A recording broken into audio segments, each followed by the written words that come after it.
Hello friends, welcome to R N educational academy. This is Sarita. Friends, आज हम देखेंगे 30 question.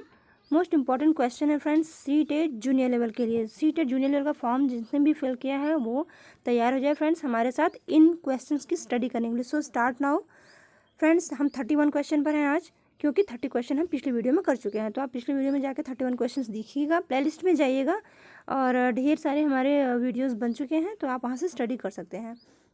Okay friends, start करते हैं। निम्नलिखित में से कौन सा संसद के कार्य प्रकरण को पढ़ाने का सर्वोत्कृष्ट तरीका है? देखिए, संसद के कार्य प्रकरण, प्रकरण मीन्स एक लेसन है जिसका नाम है संसद के कार्य, ये पार्ट है, तो उसको पढ़ाने का सबसे बेस्ट तरीका क्या होगा? ऑप्शन है आपके, मुद्दों पर सहमति बनाने के लिए वाद विवाद का आयोजन करना, परियोजना कार्य, व्याख्या पद्धति और कहानी पद्धति। ये फोर्थ आपके 4 ऑप्शन हैं, इसमें से आपको बताना है। तो देखिए दोस्तों, संसद के कार्य की बात हो रही है, संसद के कार्य प्रकरण है, तो इसमें सबसे बेस्ट क्या होगा? परियोजना कार्य, व्याख्यान पद्धति और कहानी पद्धति जो होती है, इससे भी कहीं बेस्ट है। आप यहाँ देखेंगे, देखिए यहाँ दिया है वाद विवाद आयोजन। वाद विवाद आयोजन से क्या होता है कि वाद विवाद जब किसी बात पर होती है, किसी टॉपिक पर होती है, तो उस पर बहुत सारे मुद्दे आते हैं, बहुत सारी बातें सामने आती है, जिससे बहुत कुछ जानने को मिलता है। तो बच्चों को अगर वाद विवाद प्रक्रिया कराई जाती है तो बच्चे बहुत कुछ सबका सुनते हैं और अपनी बातों को उनकी अभिव्यक्ति की शैली, उच्चारण करने की क्षमता और अभिव्यक्ति करने की क्षमता और अपनी बातों को रखने की क्षमता, ये सारी चीज़ें जो होती हैं विकसित होती हैं। तो सबसे बेस्ट होता है आपकी कोई मुद्दा है उस पर सहमति बनाएं कि वाद विवाद का आयोजन किया जाए, सभी बच्चे वाद विवाद करें, प्रश्न को लेकर उस पर अपनी बातों को कहें और सबकी बातों को सुनें, जिससे कि बहुत सारी नॉलेज भी मिलती है और बच्चे बोलना जानते हैं, अपनी बात को, अपने तथ्यों को रखना सीखते हैं। तो यही आपका सबसे बेस्ट ऑप्शन हो जाएगा। इस तरह का अगर प्रकरण है तो वाद विवाद आयोजन कराना सबसे बेस्ट होगा। तो आपका राइट ऑप्शन हो गया फर्स्ट। आगे बढ़ेंगे दोस्तों, अगर आप नए हैं हमारे चैनल पे तो पहले सब्सक्राइब कर लीजिए, आर एन एजुकेशनल अकेडमी को सब्सक्राइब कीजिए और बेल आइकन को प्रेस कीजिए। डेली आपको नोटिफिकेशंस मिलता रहेगा, जिससे कि हम डेली वीडियो अपलोड करते हैं और आप हमारे वीडियो पर हम पाएंगे सारे हम सीटेट के, देखिए सारे जो पेपर हैं पुराने, वो सारे प्रीवियस पेपर हम सॉल्व पेपर भी करा रहे हैं और इम्पॉर्टेंट चीज़ें, क्योंकि मैं दे चुकी हूँ एग्ज़ाम, तो मैं समझ रही हूँ कि क्या कुछ आता है। तो इस सॉल्व पेपर के साथ साथ कुछ इंपॉर्टेंट टॉपिक पर भी चर्चा होगी और चारों ऑप्शन पर भी हम चर्चा करते हैं, देखते हैं। तो आपको यहाँ पर काफ़ी कुछ सीखने को मिलेगा। तो दोस्तों बने रहें हमारे साथ, सब्सक्राइब कर दें और बने रहें, इससे आपकी बेस्ट प्रिपरेशन हो जाएगी और आप अपने एग्जाम में बेस्ट कर पाओगे। चलिए देखते हैं आपका नेक्स्ट क्वेश्चन है 32 क्वेश्चन। सतत और व्यापक मूल्यांकन मुख्य रूप से डॉट है बल देता है। तो हम क्वेश्चन बना लेंगे किस पर बल देता है। ऑप्शंस को यहाँ फिल करके देखेंगे कि सतत और व्यापक मूल्यांकन मुख्य रूप से किस पर बल देता है। क्या मस्तिष्क, हृदय और हाथ की शिक्षा पर, कमजोर अयोग्य विद्यार्थियों को उच्च स्तर यानी अगली कक्षा में प्रोन्नत करने पर, या बच्चे के सुधार के लिए लगातार परीक्षण करने पर, या बच्चे के व्यवहार का सतत अवलोकन करने पर। तो मूल्यांकन, व्यापक मूल्यांकन की बात है, सतत और व्यापक मूल्यांकन ये मुख्य रूप से किस पर बल देता है? तो दोस्तों सतत और व्यापक मूल्यांकन जो होता है वो हमारा एनसीएफ 2005 में सतत और व्यापक मूल्यांकन की संस्तुति की गई थी। इसके बारे में आप जान लें। इसके अंतर्गत होता क्या है, बालकों के व्यवहार का सतत अवलोकन किया जाता है। तो बालकों के व्यवहार का सतत अवलोकन होता है, आपको यहाँ देखिए मिलेगा फोर्थ ऑप्शन में बच्चे के व्यवहार का सतत अवलोकन। तो यहाँ पे आपका फोर्थ ऑप्शन राइट हो जाएगा, बच्चे के व्यवहार का सतत अवलोकन। देखिए सतत और व्यापक मूल्यांकन का मतलब है कि किसी भी व्यापक, बहुत ही अच्छे तरीके से मूल्यांकन करना, सतत लगातार मूल्यांकन करते रहना, ना कि लास्ट में मूल्यांकन करना। तो उससे सिर्फ मस्तिष्क, हृदय और हाथ की शिक्षा पर बल ये होगा नहीं, और कमजोर अयोग्य विद्यार्थियों को अगली अच्छा कक्षा में प्रोन्नत करने के लिए मूल्यांकन नहीं होता है, क्योंकि ये सतत और व्यापक मूल्यांकन की बात होती है। तो बच्चे के सुधार के लिए लगातार परीक्षण करने की भी बात नहीं है। मूल्यांकन, जो सतत और व्यापक मूल्यांकन का जो महत्व है वो है बच्चों के व्यवहार का सतत अवलोकन करना, बच्चों के व्यवहार के बारे में हम समझ सकें, जान सकें, अवलोकन कर सकें और उस प्रकार सुधार की प्रक्रिया को अपना सकें। तो आपका यहाँ पे हो गया डी ऑप्शन राइट। आगे बढ़ेंगे। सामाजिक विज्ञान की शिक्षिका अक्सर वस्तुनिष्ठ प्रकार वाला रूपात्मक आकलन करती है, लेकिन उसे उसके द्वारा विकसित परीक्षण की विश्वसनीयता को बढ़ाने के लिए क्या करना चाहिए? तो देखिए, एक टीचर है जो कि सामाजिक विज्ञान की टीचर हैं। आप यहाँ पर बिल्कुल खुद को रखोगे कि मान लीजिए कि आप एक टीचर हैं, सामाजिक विज्ञान की टीचर हैं, तो वस्तुनिष्ठ प्रकार वाला रूपात्मक आकलन आपको करना है, लेकिन उसके लिए उसके द्वारा विकसित परीक्षण की विश्वसनीयता को बढ़ाने के लिए आप क्या करेंगे। तो विश्वसनीयता बढ़ाने के लिए क्या कर सकते हैं, ऑप्शन है आपका यह पता लगाना कि अन्य शिक्षक क्या करते हैं। एंड दूसरा है प्रश्नों की संख्या बढ़ाना। एंड थर्ड है मानकीकृत परीक्षण का प्रयोग करना। एंड फोर्थ है आपका एनसीईआरटी द्वारा प्रकाशित उदाहरण रूपी पुस्तिकाओं में दिए गए प्रश्नों का प्रयोग करना। तो दोस्तों यहाँ पर देखिए, विश्वसनीयता को बढ़ाने के लिए आप करेंगे मानकीकृत जो परीक्षण होता है, मानकीकृत परीक्षण का प्रयोग करके वस्तुनिष्ठ प्रकार वाले रूपात्मक आकलन की विश्वसनीयता बढ़ाई जा सकती है। तो मानकीकृत परीक्षण सबसे बेस्ट होगा। मानकीकृत परीक्षण वो परीक्षण जिनका जो मानक पर सही उतरते हैं, मानक जिनका जो होता है उसके अकॉर्डिंग मानकीकृत परीक्षण से हम विश्वसनीयता को बढ़ा सकते हैं। अब बात करें विश्वसनीयता की, तो हम एक वीडियो में आपको विश्वसनीयता, वस्तुनिष्ठता, वैधता सबके बारे में बता चुके हैं। तो आप पिछले वीडियो पे जाके हमारे प्लेलिस्ट में देखेंगे दोस्तों, तो आपको ये टॉपिक मिलेगा और क्वेश्चन आए हैं जिस पर कि हमने विश्वसनीयता, वस्तुनिष्ठता को पूरा अच्छे से डिटेल में बताया है। तो यहाँ पे और समय ना लगाते हुए हम आगे बढ़ेंगे। मानकीकृत परीक्षण का प्रयोग करना होता है विश्वसनीयता, मतलब विश्वसनीयता एक आपको बता दूं कि मतलब विश्वसनीय जो मानक रखा गया है, जैसे 10th सीटेट का है मान लीजिए, तो जो मानक है, इंस्ट्रक्शन जो दिया गया होता है, निर्देश दिया होता है कि इसके अकॉर्डिंग यहाँ से यहाँ तक क्वेश्चन होते हैं, तो बस वहाँ से वहाँ तक ही आएंगे, कहीं से बाहर से आ जाता है देखिए तो आप उस पर ब्लेम करते हो। तो वही अगर 10th का बच्चा है तो उसको 10th का ही पेपर देना है, ना कि उसको BSc का दे दिया जाए। 4th का बच्चा है तो 4th तक का ही लेवल का देना है, ना कि उसको 8 तक का दे दिया जाए। तो ये होता है मानकीकृत परीक्षण जो होता है ये विश्वसनीय होता है। आगे बढ़ेंगे, विश्वसनीयता के बारे में आप समझ पाए हैं। बाकी चीज़ों को देखने के लिए आप प्लेलिस्ट में जा करके पिछली वीडियोस पर देखेंगे तो आपको विश्वसनीयता और वैधता और वस्तुनिष्ठता सब पे मैंने डिटेल में बताया है। आगे चलेंगे, सामाजिक विज्ञान को बच्चों को किसके साथ लैस करना चाहिए। सामाजिक विज्ञान के बच्चों को किसके साथ लैस करना चाहिए। ऑप्शन है आपके स्वतंत्र रूप से चिंतन करने की योग्यता में, सामाजिक व्यवहारों का बचाव करने की योग्यता, जेंडर के बारे में सामाजिक नियमों का पालन करने की योग्यता और सामाजिक दबावों को झेलने की योग्यता। तो दोस्तों देखिए, सामाजिक विज्ञान के बच्चों को अब किसके साथ आप लैस करेंगे, स्वतंत्र रूप से चिंतन करने की योग्यता जो होती है ये सबसे बेस्ट होती है। लेकिन आगे आप चारों ऑप्शन को जरूर देखेंगे, क्या इससे बेहतर कुछ मिल रहा है आपको। सामाजिक व्यवहारों का बचाव करने की योग्यता ठीक है, लेकिन जेंडर के बारे में सामाजिक नियमों का पता लगाने की योग्यता बिल्कुल नहीं। जेंडर को लेकर के आप कोई ऐसे उत्तर पर नहीं लगाएंगे जो जेंडर को लेकर के बात करता हो। तो सामाजिक दबावों को झेलने की योग्यता, जी बिल्कुल नहीं। हम सामाजिक विज्ञान को शिक्षा इसलिए नहीं देते हैं, बच्चों को इससे नहीं जोड़ना है कि बच्चे सामाजिक दबावों को झेलने की योग्यता उनमें विकसित हो।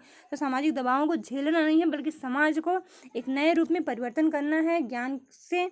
और तो यहाँ पे सबसे बेस्ट क्या होगा, आपका फर्स्ट ऑप्शन हो जाएगा स्वतंत्र रूप से चिंतन करने की योग्यता। बच्चे में स्वतंत्र रूप से जब चिंतन करने की योग्यता होती है तो उस योग्यता से बच्चा अपना सर्वांगीण विकास करता है। चिंतन जो होता है सृजनात्मकता को जन्म देता है, रचनात्मकता को जन्म देता है। तो आपका यही बेस्ट हो जाएगा, फर्स्ट ऑप्शन। आगे बढ़ेंगे, बिल्कुल भी समय न लेते हुए हम आगे बढ़ेंगे। जैसा कि आप जान रहे हैं कि 69,000 शिक्षक भर्ती की प्रक्रिया हो रही है। इसके बाद दोस्तों अब आपको आगे मौका मिलेगा, सीटेट का एग्जाम पास करने के बाद आपको अगली भर्ती के लिए तैयार होना है। तो समय बिल्कुल भी ना गंवाएं और लग जाए। तो देखिए नेक्स्ट क्वेश्चन है हमारा, निम्नलिखित में से कौन सी अन्योन्य पारस्परिक अधिगम की विशेषता है। देखिए निम्नलिखित में से कौन सी अन्योन्य अधिगम की विशेषता है। अब शिक्षक ऑप्शंस है, शिक्षक प्रक्रिया रूप से शिक्षण अधिगम प्रक्रिया को आगे बढ़ाते हुए परस्पर आदान प्रदान करता है।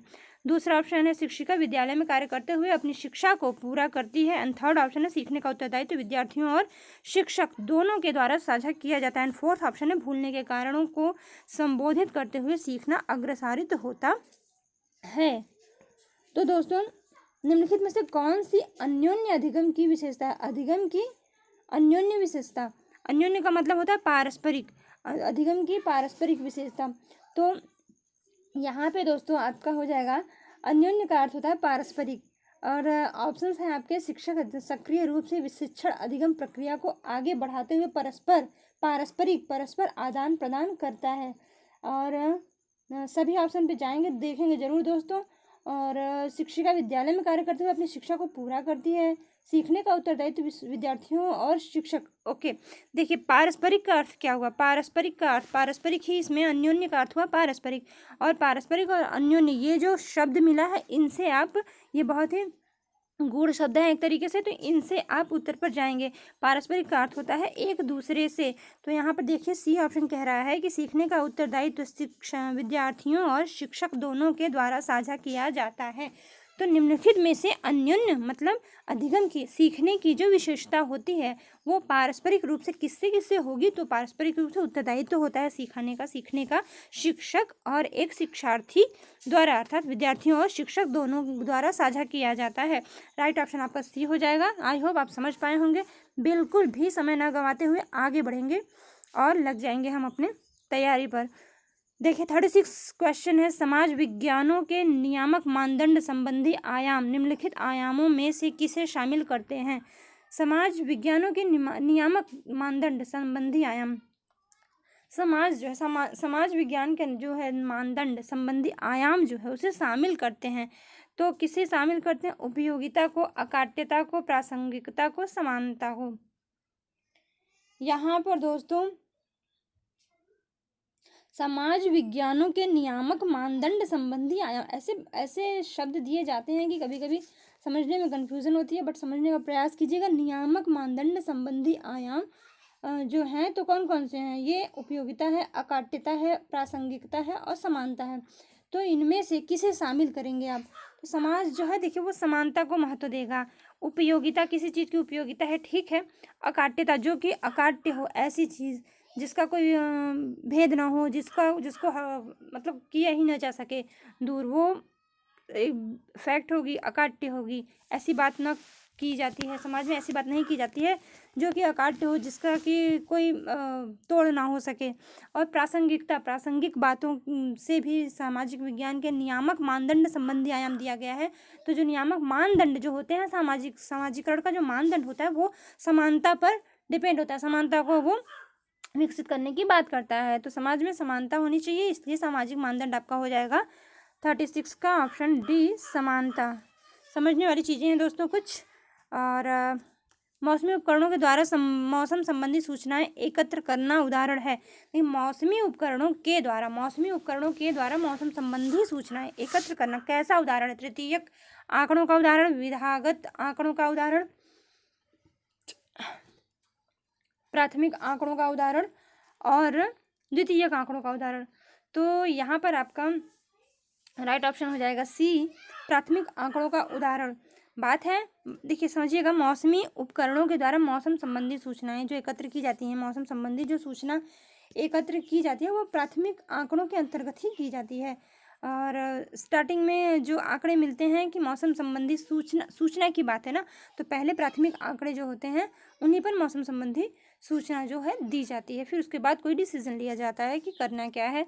सूचना की बात है तो प्रारंभिक आंकड़े जो होते हैं उन पर दिया जाता है। प्रथम पीढ़ी के अधिगमकर्ता के अभिभावक, शिक्षक, अभिभावक संघ पीटीए में अपने बच्चों की शैक्षणिक समस्याओं से निपटने में अपनी अयोग्यता का अभिव्यक्त करते हैं। एक शिक्षक के रूप में आप क्या करेंगे?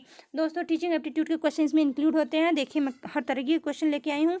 सॉल्व पेपर है, मतलब कि आया हुआ क्वेश्चन है एग्जाम्स में, तो ऐसे ही क्वेश्चन बनते हैं। आप 100% आपको मैं मेक श्योर कर दूं कि क्वेश्चन ऐसे ही बनते हैं। आप प्रैक्टिस में लगे रहें हमारे साथ तो आप बिल्कुल 100% प्रैक्टिस कर पाएंगे। और किस तरीके के क्वेश्चन आते हैं ये आप देख रहे हैं, और कैसे कैसे कौन से क्वेश्चन आते हैं। हो सकता है कि यही क्वेश्चन भी रिपीटेड आ जाते हैं कुछ, बट क्वेश्चन सारे रिपीटेड आते नहीं, इससे कुछ मिलते जुलते क्वेश्चन आते हैं। तो आप अपने कॉन्सेप्ट को क्लियर रखिए कि as a teacher teaching aptitude के जितने भी क्वेश्चन आते हैं वो आपसे बिल्कुल नहीं छूटने चाहिए, क्योंकि मैं तैयारी करा रही हूँ। तो एज अ टीचर आप भी भविष्य में एक अच्छे शिक्षक बनने की अगर आप योग्यता रखते हैं, साथ ही साथ आप इच्छा रखते हैं, तो आपकी सोच, आपकी मानसिकता बिल्कुल वैसी होगी और आप सही आंसर पर ही जाओगे। तो हमेशा आप खुद को और एक बच्चे को साथ में रख करके सोचिए। प्राइमरी लेवल के एग्ज़ाम के लिए प्राइमरी का जो एज दिया गया है आप उस बच्चे को माइंड में रखिए, और जूनियर के लिए जूनियर के बच्चों को माइंड में रख के सोचिए कि बच्चे, उस उम्र के बच्चे कितना विकसित होते हैं, क्या कुछ कर सकते हैं, मानसिकता कितनी होती है और उनके लिए क्या मानदंड तय किए गए हैं। तो इससे हमारा आंसर अच्छे से निकलता है। तो टीचिंग एप्टीट्यूड के क्वेश्चन कुछ ऐसे ही होते हैं। आइए आगे बढ़ते हैं। ये जो क्वेश्चन है ये है देखिए पीटीए में अपने बच्चों को शैक्षिक समस्याओं से निपटने के लिए, पीटीए जो होता है तो इसमें अपने बच्चों का जो शैक्षिक समस्या है उससे निपटने में जो पेरेंट्स हैं, PTA means parents teacher meeting जो होता है, तो इससे निपटने के लिए अपनी योग्यताओं को अभिव्यक्त करता है कि वह अयोग्यताओं को, देखिएगा यहाँ पे, वह अभिव्यक्त करता है कि वह अयोग्य है, वो नहीं नहीं शैक्षिक समस्याओं से नहीं निपट सकता। तो एज ए टीचर आप क्या करेंगे? तो देखिए ऑप्शंस हैं आगे। उन्हें यह बताते हुए तसल्ली देंगे कि अपने बच्चे के बारे में उनका ज्ञान उन बच्चों से व्यवहार करने में सहायता करने के लिए सर्वाधिक महत्वपूर्ण है।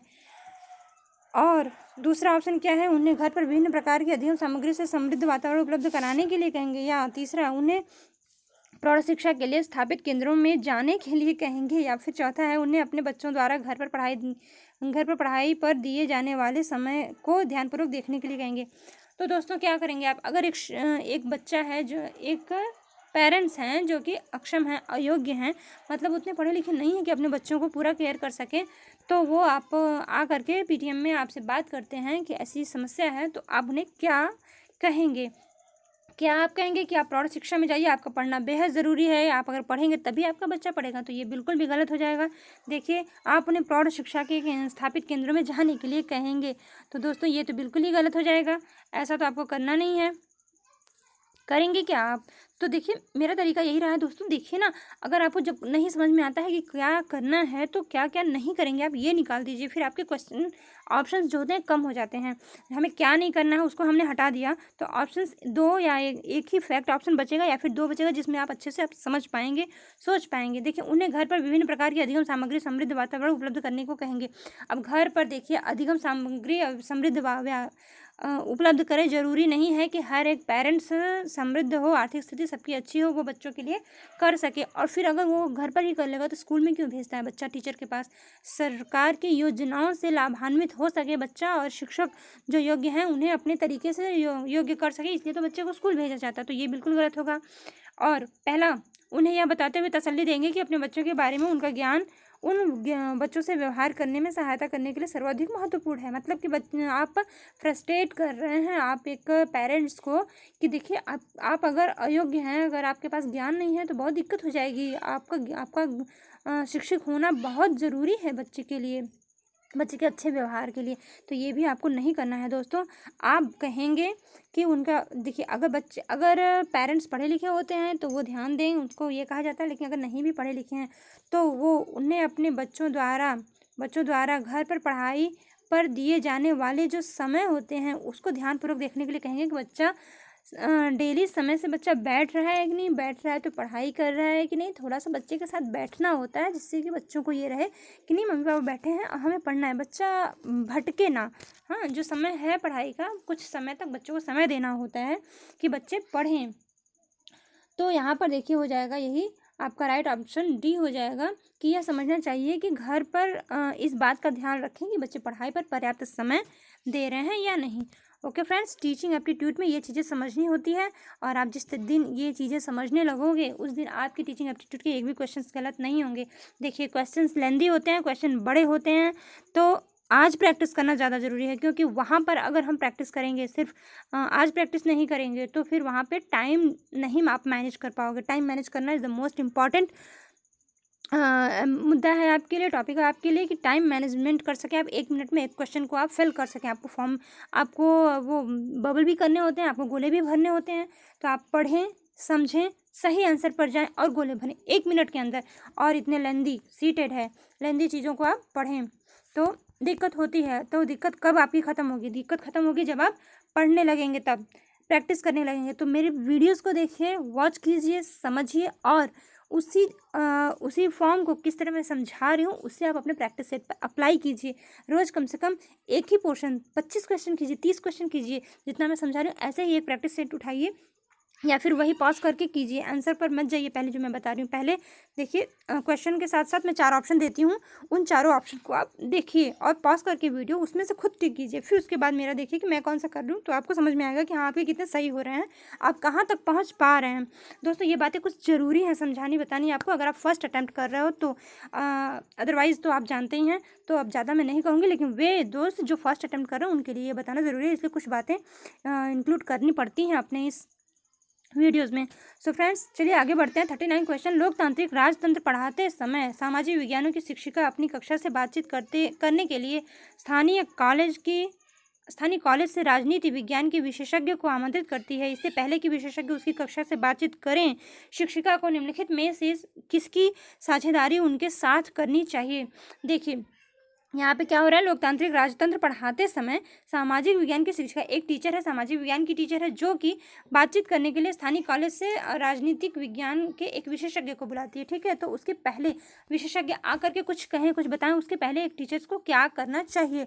कक्षा में कुछ विद्यार्थी ऐसे हैं जो आरक्षित श्रेणियों से है, ये श्रेणियों से संबंधित हैं, ये देखना है, या इस प्रकरण के लिए अनुदेशनात्मक उद्देश्य देखने हैं, या फिर कक्षा के लिए प्रस्तावित पाठ्य पुस्तक देखना है, या फिर इस प्रकरण पर आधारित आकलनों का प्रकार देखना है। तो दोस्तों यहाँ पर देखिए क्वेश्चन जो कह रहा है कि अगर कोई आने वाला है जो कि एक टॉपिक पर, एक मुद्दे पर आपको कुछ बताएगा, कुछ व्याख्यान टाइप का कुछ देंगे जिससे कि आप क्या कुछ सीख पाओगे, तो उसके लिए दोस्तों आपको क्या करना है, उसके लिए आपको ये चाहिए कि जिस प्रकरण पे बात होने वाला है,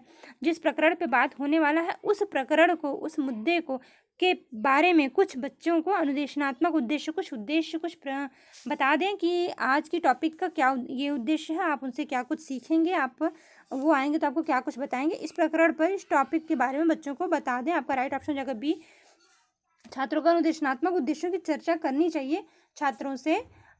उसके पूरे वो जो आने वाले हैं विशेषज्ञ, उनके आने से पहले छात्रों से चर्चा करनी चाहिए तथा वांछित और दिशा निर्देशों को बताना चाहिए, ताकि छात्र वक्तव्य जो होने वाला है उससे ज़्यादा ज्ञान ले सकें, ज्ञान अर्जन कर सकें।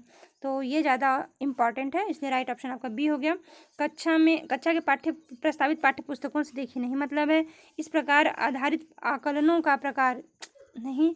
कक्षा में कुछ विद्यार्थी ऐसे हैं जो आरक्षित श्रेणी से कोई भी मतलब नहीं है दोस्तों, हमारे लिए सभी बच्चे एक समान है, ये आप ध्यान रखेंगे। समावेशी शिक्षा को, बाल केंद्रित शिक्षा को सदैव आप अपने क्वेश्चन के एकदम सेंटर में रखेंगे कि उनको ध्यान में रखते हुए ही आपको आंसर देना है। आपको कभी किसी को विभाजित नहीं करना, किसी को बांटना नहीं है अलग अलग, तो आप इसका ध्यान रखेंगे। आगे बढ़ेंगे, देखिए 40 क्वेश्चन है, राष्ट्रीय स्तर पर सामाजिक विज्ञानों की पुस्तक की निम्नलिखित में से कौन सी सर्वाधिक महत्वपूर्ण विशेषता है।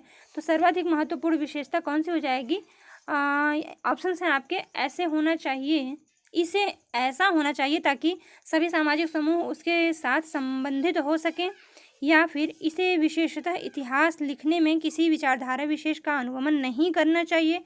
एंड सी ऑप्शन, इसमें अधिक लंबी पाठ्य सामग्री शामिल नहीं होनी चाहिए, क्योंकि लंबी पाठ्य सामग्री को याद करने में बच्चों को कठिनाई होती है। एंड डी ऑप्शन, उसे पृष्ठ और व्यवस्थित रूप से सूचना उपलब्ध करानी चाहिए ताकि याद करने में मदद मिल सके। तो आपको देखिए आपका यहाँ पे देखिए दोस्तों कैसा होना चाहिए। देखिए बात हो रही है यहाँ पे राष्ट्रीय स्तर पर सामाजिक विज्ञान की पाठ्य पुस्तक में सबसे ज़्यादा इम्पोर्टेंट क्या होना चाहिए। देखिए पाठ्य पुस्तक कैसा हो सामाजिक विज्ञान का, ठीक है, यही आपको इसमें देखना है। तो क्या ऐसा होना चाहिए कि सामाजिक समूह उसके साथ संबंधित हो सकें, और ऐसा किसी विचारधारा विशेष का अनुगमन नहीं कराना चाहिए, और लंबी पाठ्य सामग्री शामिल नहीं होनी चाहिए, ठीक, और क्योंकि और स्पष्ट और व्यवस्थित रूप से सूचना उपलब्ध करानी चाहिए ताकि याद करने में मदद मिल सके। तो दोस्तों यहाँ पे आपका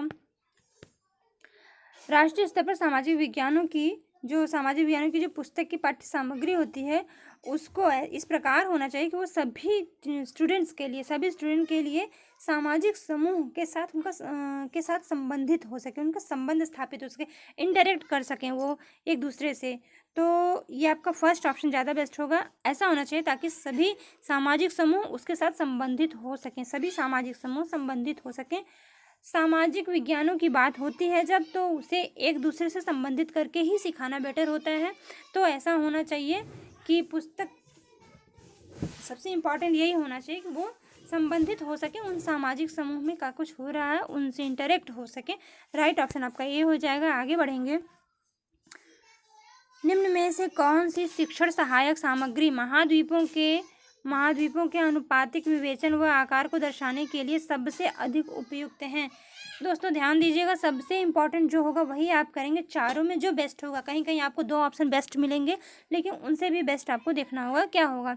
तो यहाँ पर देखिए, महाद्वीपों के बारे में कुछ सहायक सामग्री है आपके पास, तो कैसे आप महाद्वीपों का अनुपातिक क्षेत्र व आकार को दिखाना है आपको, तो सबसे बेस्ट आपके लिए क्या होगा, किस पर आप सबसे अच्छे तरीके से महाद्वीपों के बारे में बता पाएंगे। आपके पास कुछ सामग्री है, क्या क्या है आपके पास? ग्लोब है, विश्व का राजनैतिक मानचित्र है, और विश्व का भौतिक मानचित्र है, और पृथ्वी का पोस्टर है।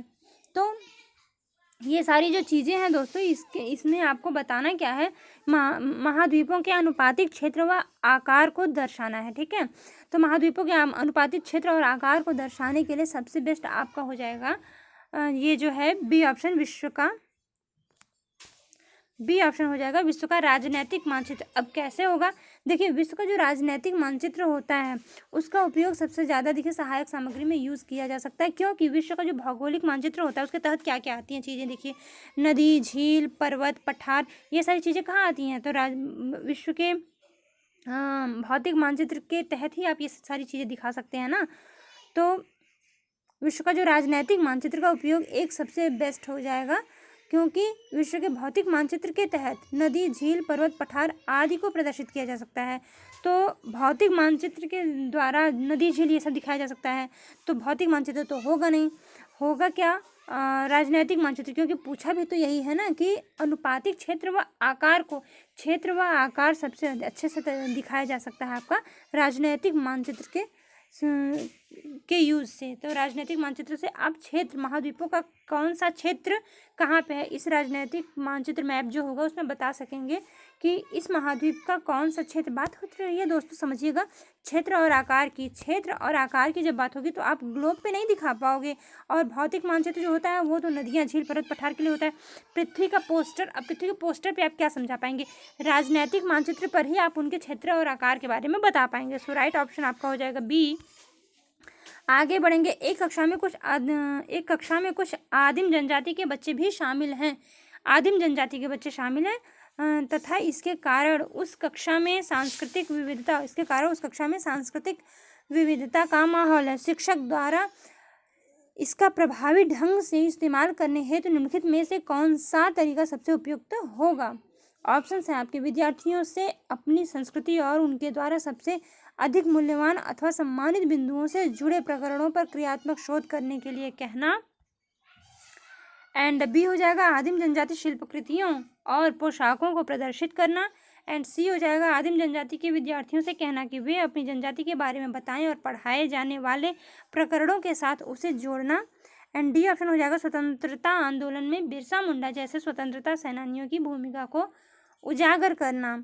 तो दोस्तों सबसे उपयुक्त, ये आप ध्यान में रखेंगे कि सबसे उपयुक्त करना, और करना क्या है, सांस्कृतिक विविधता का माहौल है। ठीक है, प्रभावी ढंग से इस्तेमाल करने के लिए कौन सा तरीका सबसे बेस्ट होगा, जनजाति, आदिम जनजाति के बच्चे भी इसमें शामिल हैं।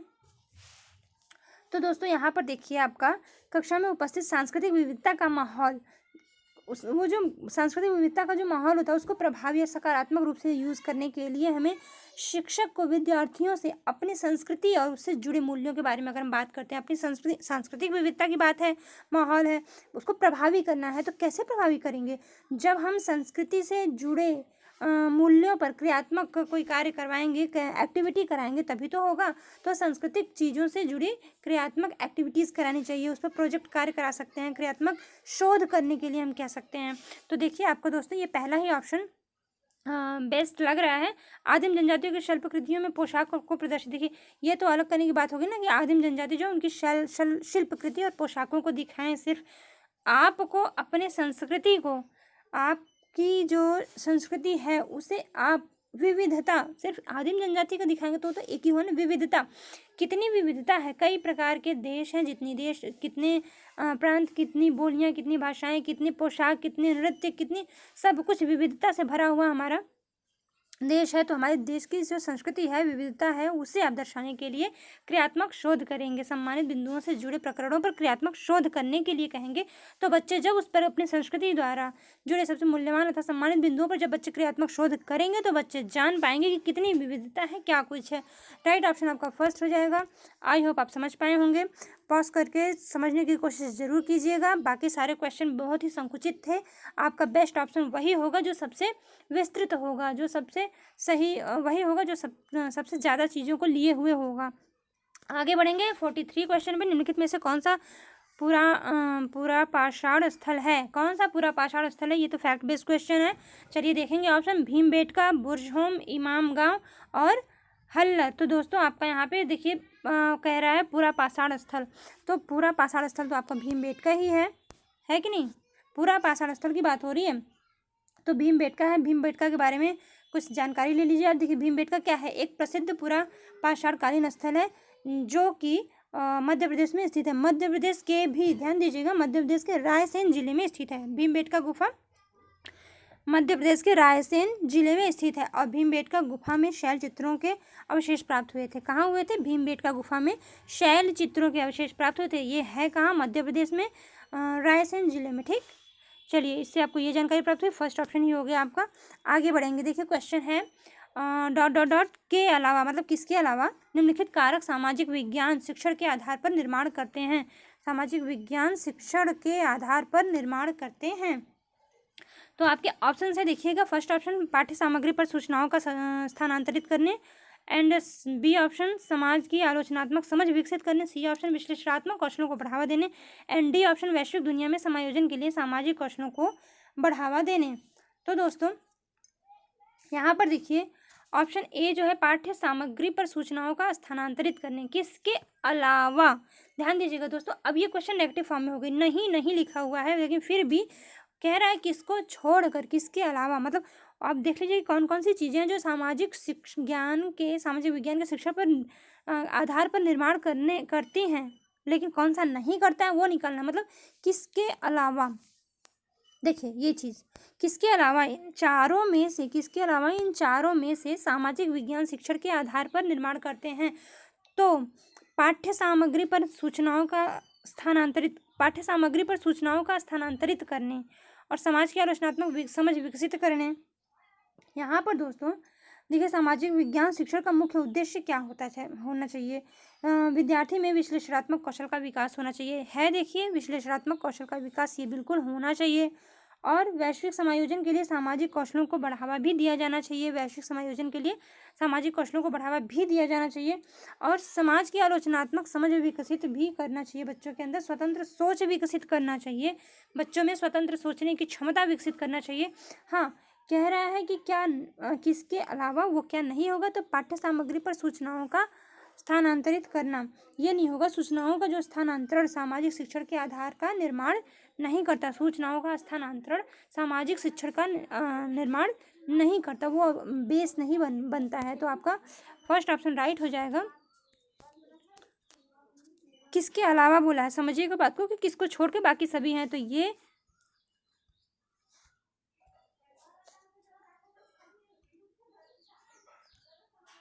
ये जो है दोस्तों ये सभी ये थर्ड जो हैं ये सभी हो जाएंगे। कॉन्सेप्ट को ये रखते हैं क्लियर होता है इससे। किसके अलावा कहा है तो ये फर्स्ट ही होगा, जो कि नहीं होगा इसके अलावा। ओके, आगे बढ़ेंगे। देखिए अगला क्या है, निम्न में से कौन सा प्रारंभिक स्तर पर सामाजिक विज्ञान के संदर्भ में सही है? इतिहास, भूगोल, नागरिक शास्त्र, समाजशास्त्र, एंड बी ऑप्शन इतिहास, भूगोल, अर्थशास्त्र, समाजशास्त्र, एंड सी ऑप्शन इतिहास, भूगोल, राजनीतिक विज्ञान और अर्थशास्त्र, एंड डी ऑप्शन इतिहास, भूगोल, राजनीतिक विज्ञान एंड समाजशास्त्र। क्या है प्रारंभिक स्तर पर सामाजिक विज्ञान के संदर्भ में सही है। प्रारंभिक स्तर पर अगर स्टार्टिंग में सामाजिक विज्ञान का संदर्भ क्या होना चाहिए, क्या पढ़ाया जाना चाहिए? तो यहाँ पर देखिए यहाँ पर देखिए जो राष्ट्रीय पाठ्यचर्या रूपरेखा आपका 2005 एनसीएफ 2005 के अनुसार जो था वो प्राथमिक स्तर पर सामाजिक विज्ञान के अंतर्गत इतिहास, भूगोल, राजनीति विज्ञान और अर्थशास्त्र विषय शामिल किया गया था। दोस्तों 2012 की बात है, आज भी आई होप वही होगा। तो यहाँ पर हो जाएगा आपका इतिहास, भूगोल, राजनीतिक विज्ञान और अर्थशास्त्र, ये रहा आपका सी ऑप्शन। चलिए आगे बढ़ेंगे। निम्न में से कौन सा केंद्रीय माध्यमिक शिक्षा बोर्ड के फॉर्मेटिव मूल्यांकन के लिए सुझाव नहीं है? दोस्तों हम इसी तरीके से कराते हुए अभी 2011 हो चुका, 2012 हो रहा है, 30 क्वेश्चन करा रहे हैं जिससे कि 2 वीडियो में कंप्लीट हो जाए। पहले तो कुछ काफ़ी सेलेक्टेड क्वेश्चन भी ढूंढ के हर एग्ज़ाम से कराए, जैसे बीटेड पीटेड हुआ, हर क्षेत्र के हर स्टेट के एग्ज़ाम से कुछ क्वेश्चन अलग अलग से लेकर के हम करा रहे थे, जिसके कि काफ़ी वीडियो बने हुए हैं। तो इस तरीके से अभी तक जो सॉल्व पेपर का सिलसिला है वो 2011 पूरा हो पाया, 2012 हो गया। अब हम 13, 14 ऐसे करते हुए पूरा आपको 2019 तक के पेपर को कराएंगे, जिससे कि आपकी नॉलेज काफ़ी अच्छी हो जाएगी। आप जान पाएंगे किस तरीके के पेपर बनते हैं और किस तरीके के क्वेश्चन किस किस सब्जेक्ट से क्वेश्चन पूछे जाते हैं। तो दोस्तों यहाँ पे देखिए हिस्ट्री, ज्योग्राफी और पॉलिटिक्स से भी क्वेश्चन बनते हैं, ये सभी आपको मिलेंगे। तो बने रहिएगा हमारे साथ, सब्सक्राइब कर लीजिए आर्यन एजुकेशन अकेडमी। या चलिए कुछ क्वेश्चन और हैं, फटाफट देख लेते हैं। निम्न में से कौन सा केंद्रीय माध्यमिक शिक्षा बोर्ड के फॉर्मेटिव मूल्यांकन के लिए सुझाव नहीं है? देखिए क्वेश्चन की फॉर्म नेगेटिव है। दोस्तों जब भी एग्जाम हॉल में बैठिएगा अच्छे से इत्मीनान से क्वेश्चन को पढ़िएगा और ऐसे पढ़िएगा कि एक ध्यान से पढ़ें। हम फ्रस्ट्रेशन की कोई बात नहीं है, जब भी पढ़िएगा तो उसमें अगर नहीं शब्द आता तो उसको सर्किल कर लिया कीजिए, क्योंकि उस समय तो हम ध्यान देते हैं नहीं है।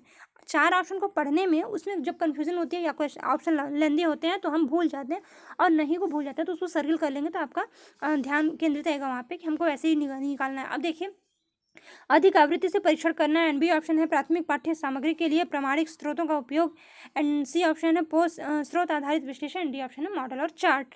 तो दोस्तों यहाँ पे क्या होगा, देखिए 46 क्वेश्चन है, कह रहा है सुझाव नहीं है केंद्रीय माध्यमिक शिक्षा बोर्ड के फॉर्मेटिव मूल्यांकन के लिए, फॉर्मेटिव असेसमेंट जो होता है उसके लिए सुझाव नहीं है। तो क्या नहीं है दोस्तों, देखिए अधिक आवृत्ति से परीक्षण करना, अधिक आवृत्ति से परीक्षण करना, प्राथमिक पाठ्य सामग्री के लिए प्रमाणिक स्रोतों का उपयोग। तो दोस्तों यहाँ पर देखिए फर्स्ट ऑप्शन हो जाएगा सही आपका। कैसे होगा समझिए कि केंद्रीय माध्यमिक शिक्षा बोर्ड द्वारा फॉर्मेटिव मूल्यांकन जो होता है, फॉर्मेटिव असेसमेंट जो होता है उसके लिए सुझावों में स्रोतों का उपयोग आदि को सम्मिलित किया जाता है। देखिए स्रोतों को सम्मिलित किया जाता है और इसमें भी स्रोत आधारित विश्लेषण है, ठीक है, स्रोतों को सम्मिलित किया जाता है। और फॉर्मेटिव मूल्यांकन अधिक आवृत्ति से परीक्षण करने का सुझाव नहीं देता है। तो आपको दिया गया है ना यहाँ पे कि सुझाव नहीं देता है, तो अधिक आवृत्ति से परीक्षण करने का सुझाव नहीं देता है कि बहुत ही आवृत्ति से बार बार परीक्षण करके आप उसका मूल्यांकन कीजिए। जो प्राथमिक पाठ्य पुस्तक के लिए प्रमाणिक जो स्रोत हैं उनका यूज़ करके और उन स्रोत पर आधारित विश्लेषण करके आप करेंगे, मॉडल और चार्ट भी यूज़ करेंगे। क्या नहीं करेंगे, सुझाव नहीं दिया है, तो अधिक आवृत्ति से परीक्षण करने का सुझाव नहीं दिया गया। राइट ऑप्शन आपका हो जाएगा फर्स्ट। मानचित्र को समझने की सर्वव्यापी भाषा को समझा जा सकता है। देखिए मानचित्र को समझने की सर्वव्यापी भाषा को समझा जा सकता है। कैसे समझा जा सकता है? वर्णमाला अक्षरों द्वारा, विषय संबंधी मानचित्रों द्वारा, रूढ़ चिन्हों द्वारा और रेखा चित्रों द्वारा। दोस्तों यहाँ पर देखिए मानचित्र संबंधी सर्वव्यापी जो समझना है ये रूढ़ चिन्हों द्वारा समझा जाता है। उनके कुछ चिन्ह होते हैं जिससे कि हम समझ पाते हैं। मानचित्र की भाषा जो होती है रूढ़ चिन्हों पर आधारित होती है, बनाया गया होता है कुछ चिन्ह जिनसे हम समझते हैं कि ये मैप में इसका मतलब ये है। तो रूढ़ चिन्ह आपका हो जाएगा सही, सी ऑप्शन। आगे बढ़ेंगे। सूफी संतों के मकबरे को कहा जाता है, सूफी संतों के मकबरे को क्या कहा जाता है? इबादत गाह, दरगाह, ईदगाह या खानगाह, क्या कहा जाता है दोस्तों? तो देखिए सूफी संतों के मकबरों को दरगाह कहा जाता है, ये आपको पता ही होगा। तो दरगाह कहा जाता है, ये हमारा बी ऑप्शन है, दरगाह कहा जाता है। आगे बढ़ेंगे दोस्तों, जहाँ पे कुछ समझाने लायक नहीं है वहाँ पे मैं बिल्कुल भी आपका टाइम नहीं लूँगी, क्योंकि सी टेट के क्वेश्चंस होते हैं लेंदी, पढ़ने में 4 ऑप्शन ही टाइम निकल जाता है और टीचिंग एप्टीट्यूड के क्वेश्चन समझाने बहुत ज़रूरी हैं, तो वहाँ पे टाइम थोड़ा वेस्ट होता है। चलिए आगे बढ़ेंगे। अटलांटिक महासागर के विषय में निम्नलिखित तथ्य पढ़ें। चलिए पढ़िए क्या तथ्य है। पहला है यह अंग्रेजी के एस अक्षर के आकार का होता है, बिल्कुल होता है। इसकी तट रेखा सरल रेखीय व निर्बाध होती है। अटलांटिक महासागर की बात हो रही है, देखिए आगे। तो व्यापारिक दृष्टि से यह सबसे व्यस्त महासागर बिल्कुल है। और उपरोक्त कथनों में से कौन सा सत्य है? ठीक, तो आपका ये देखिए पहला आपका ए और सी तो मुझे सही लग रहा है। इसकी तटरेखा सरल, रेखीय व निर्बाध नहीं होती है दोस्तों। तो ए और सी आपका फर्स्ट ऑप्शन में ही है। तो आपका यहाँ पर 49 का हो जाएगा। आपका first option is the right कि अटलांटिक महासागर जो दूसरा सबसे बड़ा महासागर है, अटलांटिक महासागर, और इसका क्षेत्रफल संपूर्ण पृथ्वी का लगभग 1/6 भाग है। अटलांटिक महासागर जानिएगा, संपूर्ण पृथ्वी का लगभग 1/6 भाग है आपका अटलांटिक महासागर। तो यहाँ पर दोस्तों ये भी सही है कि उसका जो आकार होता है वो अंग्रेजी के एस अक्षर के डिज़ाइन के जैसा होता है और व्यापारिक दृष्टि से सबसे व्यस्ततम है। तो बिल्कुल सही हो जाएगा आपका। यहाँ पे तटरेखा सरल, रेखीय, निर्बाध है, यही नहीं होगा। बाकी आपका फर्स्ट ए और सी हो जाएगा। अब आपको ऑप्शन में देखने हैं तो ऑप्शन ये रहा ए एंड सी। तो फर्स्ट ऑप्शन आपका राइट हो गया। आई होप आप समझ पाए होंगे। चलिए आगे बढ़ते हैं। मौर्य शासक अशोक द्वारा लड़ी गई लड़ाई का स्थल है। मौर्य शासक अशोक द्वारा लड़ी गई लड़ाई का स्थल कौन सा है? स्थल कलिंग वर्तमान में कहाँ है? कलिंग जो है दोस्तों ये वर्तमान में कहाँ है? तो कलिंग अशोक द्वारा दोस्तों लड़ी गई जो लड़ाई का स्थल कलिंग था वो इस समय वर्तमान में उड़ीसा राज्य में स्थित है। और उड़ीसा राज्य की बात करें तो यह जो है दामोदर तथा गोदावरी नदी के बीच उपजाऊ स्थल है। उड़ीसा बहुत ही उपजाऊ स्थल है। किस नदी के कारण? दामोदर और गोदावरी नदी। तो आपका राइट ऑप्शन हो गया डी, उड़ीसा। याद रखिएगा, दामोदर और गोदावरी नदी, दामोदर एंड गोदावरी। आप लोग नोट कर लिया कीजिए दोस्तों जो भी आपको मिले। इसलिए मैं देखिए कहती हूँ, हमेशा रिकमेंड करती हूँ कि आप लोग एक नोटबुक और पेन लेकर के जरूर बैठिए। चलिए आगे बढ़ते हैं। जो कुछ भी मिलता है नोट करते जाइए या फिर 2 से 3 बार हमारा वीडियोस देखिए जिससे कि आपके आंसर जो है बिल्कुल दिमाग में फिट हो जाए। जीवन की उत्पत्ति, देखिए दोस्तों जो क्वेश्चन रिपीटेड होते हैं, मतलब एक बार पढ़ा दिए अगर किसी वीडियो में, अगर हमने उसे बता दिया है तो फिर उसको मैं दोबारा रिपीट नहीं करती हूँ, क्योंकि भूल से 1-2 आ जाए तो कोई बात नहीं है, लेकिन रिवाइज नहीं करती हूँ उसको, क्योंकि एक बार हम पढ़ चुके दोबारा उस पर टाइम देने की ज़रूरत नहीं है। आप उसी वीडियो को 2 से 3 बार देखेंगे, आपका माइंड में सेट हो जाएगा। जहाँ कहीं रिवाइज होगा तो आप खुद ही बता सकते हो कि हाँ यहाँ दोबारा क्वेश्चन आया हुआ है, तो आप कमेंट के थ्रू बताइएगा। वैसे ऐसा कुछ होता नहीं है, बहुत ध्यान देते हैं। तो हम कहाँ थे यहाँ थे हम, ठीक। जीवन की उत्पत्ति विकास के शिक्षण हेतु अध्यापक को अवश्य भ्रमण करना चाहिए। जीवन की उत्पत्ति अर्थात विकास हो गया, उसके शिक्षण हेतु अध्यापक को अवश्य भ्रमण करना चाहिए। किसका भ्रमण करना चाहिए? चिड़ियाघर का, जीव संरक्षण उद्यान, पशु अभ्यारण्य का, प्राकृतिक इतिहास संग्रहालय का या पुरातात्विक संग्रहालय का। यहाँ पर देखिए क्या कह रहा है बात। यहाँ पर जो है, यहाँ पर दोस्तों सामाजिक विज्ञान की बात है, तो आप किसी भी क्वेश्चन को ध्यान में रखते हुए करेंगे कि भ्रमण वगैरह तो ज़रूरी है ही, लेकिन बात है सामाजिक विज्ञान की। सामाजिक विज्ञान में आपका हिस्ट्री होता है, ज्योग्राफी होता है, सिविक्स भी, पॉलिटिक्स भी आ जाता है, तो ज़्यादातर हिस्ट्री की बातें होती हैं। तो सामाजिक विज्ञान के शिक्षण को जीवन की उपलब्धि यानी विकास के शिक्षण हेतु बच्चों को जो प्राकृतिक इतिहास संग्रहालय का जो भ्रमण है वो अवश्य करना चाहिए, क्योंकि हम अगर एक टीचर को मौका मिलता है भ्रमण का तो उसे ऐतिहासिक संग्रहालय देखने चाहिए, जिससे कि वो बच्चों को और भी ज़्यादा कुछ इसके बारे में बता सके। टीचर का भी नॉलेज डेवलप हो सके, वो जान सके। प्राकृतिक ऐतिहासिक संग्रहालय सबसे बेस्ट होगा बाकी सबके। तो चलिए आगे बढ़ेंगे। सी ऑप्शन राइट हो जाएगा आपका। नेक्स्ट क्वेश्चन है 52। निम्नलिखित में से कहाँ सभी अक्षांशों पर दोपहर का सूर्य वर्ष में कम से कम एक बार सीधा ऊपर से चमकता है? कर्क रेखा और मकर रेखा, अटलांटिक वृत्त और अटलांटिक वृत्त के मध्य, केवल कर्क रेखा और विषुवत रेखा के मध्य, या केवल मकर रेखा और विषुवत रेखा के मध्य? तो आपका यहाँ पे देखिए कर्क रेखा और मकर रेखा के मध्य ही होता है। कर्क रेखा और मकर रेखा के मध्य अक्षांशों पर दोपहर को सूर्य जो है वर्ष में कम से कम एक बार बिल्कुल अवश्य ही सीधा चमकता है। आपका राइट ऑप्शन फर्स्ट हो जाएगा दोस्तों। कुछ फैक्ट बेस्ड क्वेश्चन है दोस्तों, जिसको कि आप देखते चलें इसका आंसर क्या है और उसको याद कर लें, यही सबसे बेस्ट है। अभिवृत्ति और मूल्यों का आकलन करते समय सामाजिक विज्ञान के शिक्षक निम्नलिखित में से किस विवरण संकेत को अधिभार दे सकते हैं? देखिए ठीक है, अभी आपकी समझने की बात हुई, अभिवृत्ति और मूल्यों का आकलन करना है, ठीक है।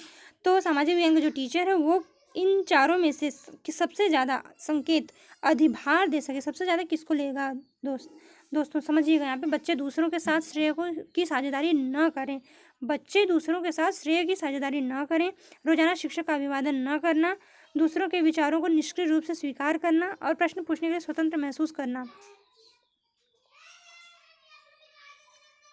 यहाँ पर जो हो जाएगा आपका, देखिए, दूसरे बच्चों के साथ श्रेय की साझेदारी न करना।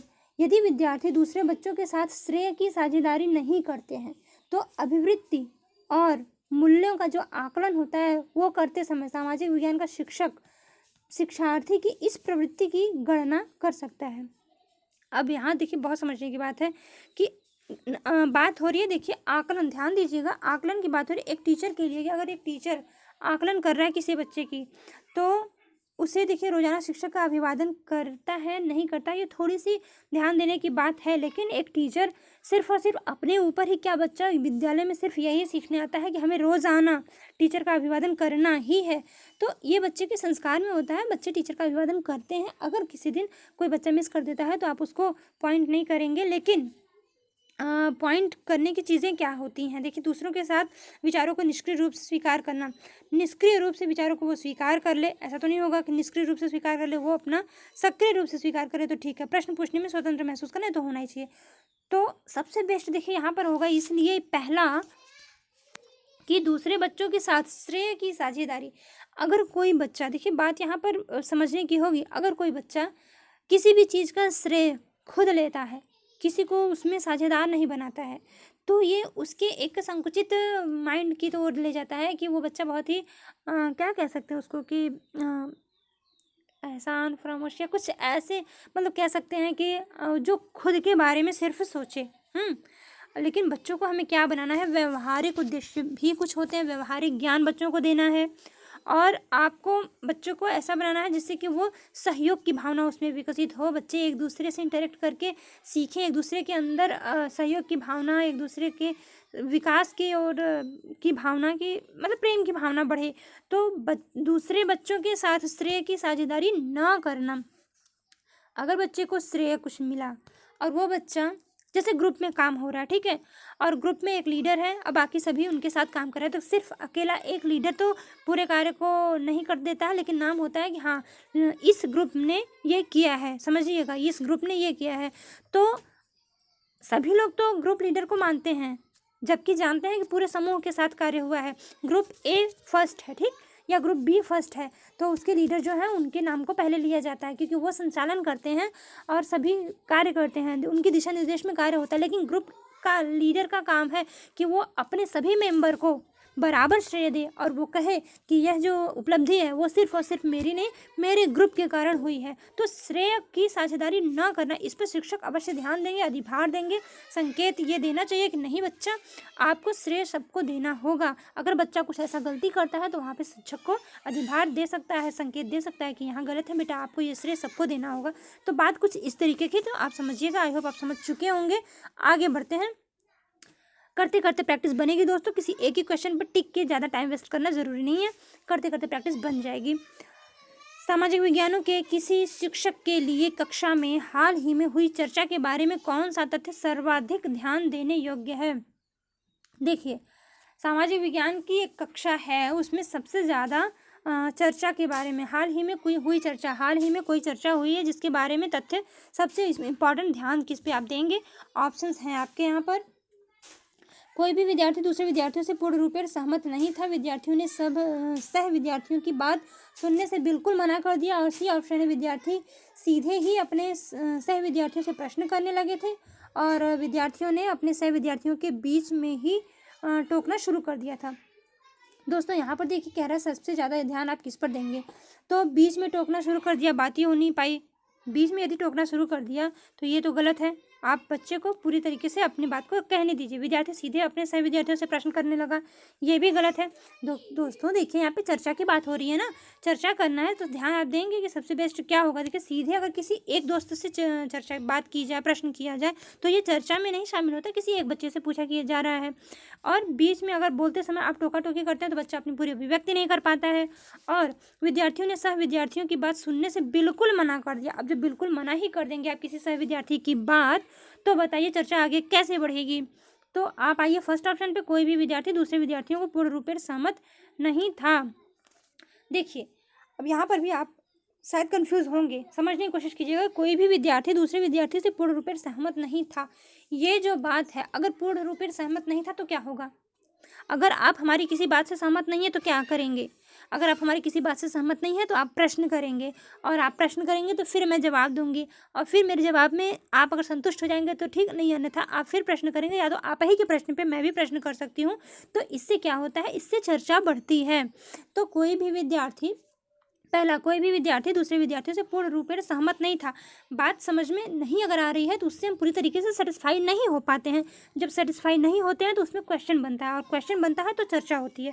तो ये सबसे बेस्ट होता है कि अगर सहमत नहीं है बच्चा तो उसको चर्चा करने का मौका मिल रहा है, मुद्दा यही बनता है। तो आपका यहाँ पे हो गया फर्स्ट ऑप्शन। यदि विद्यार्थी दूसरे बच्चों के साथ श्रेय या किसी सामूहिक चर्चा संपन्न कराई जाए तो विद्यार्थी एक दूसरे को क्या करते, देखिए आंकते हैं। अब पूर्ण रूप से सहमत जो होगा, सेटिस्फाई कभी कब होंगे, जब वो एक दूसरे को समझेंगे, आंकते हैं। सहमत व असहमत होते हैं, कोई सहमत होता है, कोई नहीं सहमत होता है, और फिर एक दूसरे से प्रश्न भी करते हैं। इन सब गतिविधियों में सबसे महत्वपूर्ण विद्यार्थियों द्वारा प्रश्न पूछना होता है। तो विद्यार्थी जब प्रश्न पूछते हैं तो ये सारी क्रियाएं होती है, सबसे एक्टिविटी बेस्ड होता है, चर्चा होती है।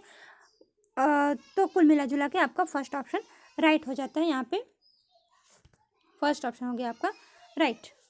ओके फ्रेंड्स, तो यहाँ पे 25 क्वेश्चन पूरे हुए दोस्तों। देखिए 30 क्वेश्चन का हमने वीडियो बनाया है। तो पिछली वीडियो गई है जो सामाजिक विज्ञान की, सोशल सामाजिक अध्ययन की, वो 30 क्वेश्चन की थी, और ये भी 30 क्वेश्चन की बनानी थी। बट 5th क्वेश्चन इसमें से जो है 45 से लेकर के आगे 60 तक, ये 5 क्वेश्चन मैं किसी दूसरे वीडियो में, आई होप 10th या 11th वीडियो में मैं इंक्लूड कर चुकी हूँ। तो जिसको मैंने इंक्लूड कर लिया है, मुझे वो इंपॉर्टेंट क्वेश्चंस लगे तो मैंने उसे इंक्लूड कर लिया, टीचिंग एप्टीट्यूड के थे। तो आप पिछला वीडियो देखिएगा दोस्तों, आपको प्लेलिस्ट में जाएंगे, पिछला वीडियो देखेंगे तो आपको वो क्वेश्चन भी मिल जाएंगे। इसलिए मैंने दोबारा उसे इंक्लूड नहीं किया। दोबारा इंक्लूड करने का मतलब है बार बार वही क्वेश्चन रिपीट करना। तो हम काफ़ी समय लेकर खुद ही समझा देते हैं, कोशिश करते हैं कि आपको अच्छे से समझ में आ पाए। आप 1 से 2 बार क्वेश्चन को, वीडियो को देखें और आप अपनी मंजिल तक पहुंच पाएँ। अगला जो होगा दोस्तों वीडियो, वो हमारा होगा 2013 का क्वेश्चन पेपर। फिर 13, 14, 15 ऐसे करते करते 19 तक मैं पूरा करा दूंगी। फिर उसके बाद कुछ इंपॉर्टेंट टॉपिक लेकर के आऊँगी, किस किस पर ज़्यादा से ज़्यादा क्वेश्चन बनते हैं। दोस्तों इस तरीके से आपकी तैयारी काफ़ी अच्छी हो जाएगी। तो हमारे साथ CTET जूनियर लेवल के पेपर के लिए और प्राइमरी लेवल के पेपर के लिए भी आप जुड़े रहिए। सब्सक्राइब कीजिए आर्यन एजुकेशनल अकेडमी। और दोस्तों अभी लाइक का बटन दबाइए। कैसा लगा आपको हमारा ये वीडियो, और कोई भी क्वेरी हो तो दोस्तों कमेंट कीजिएगा, कमेंट बॉक्स में आपका स्वागत है। सो फ्रेंड्स आज के लिए बस इतना ही, धन्यवाद।